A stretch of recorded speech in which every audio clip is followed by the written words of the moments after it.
Si vous avez acheté un nouvel appareil électroménager ces dernières semaines, vous avez peut-être été étonné de trouver dans son carton deux étiquettes énergie différentes.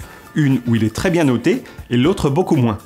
L'explication est simple, l'étiquette énergie va bientôt changer pour plusieurs familles de produits. Les lave-linges et les lave-linges séchants, les lave-vaisselle, les frigos, congélateurs et caves à vin, les téléviseurs et les écrans. Cette nouvelle étiquette énergie sera affichée dans les rayons à partir du 1er mars.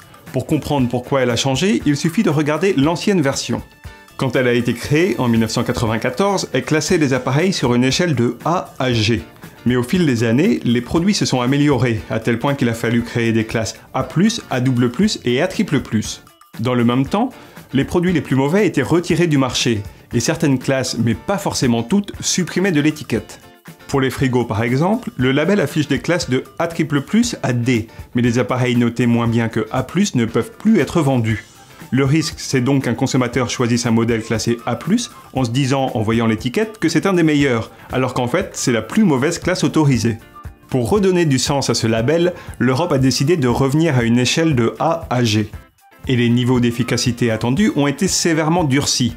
Cela veut dire qu'il n'y a pour l'instant quasiment aucun appareil classé A ou B avec la nouvelle version.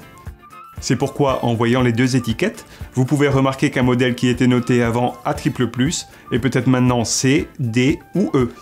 L'Europe a profité de cette révision pour ajouter de nouvelles informations sur ce label.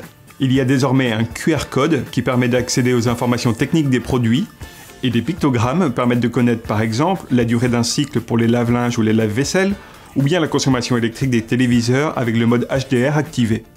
Le changement de toutes les étiquettes se fera par étapes. Après cette première vague de produits, les ampoules et les luminaires seront concernés en septembre, puis les fours, les climatiseurs et les sèche-linges en 2022. Tous les produits auront basculé d'ici 2030.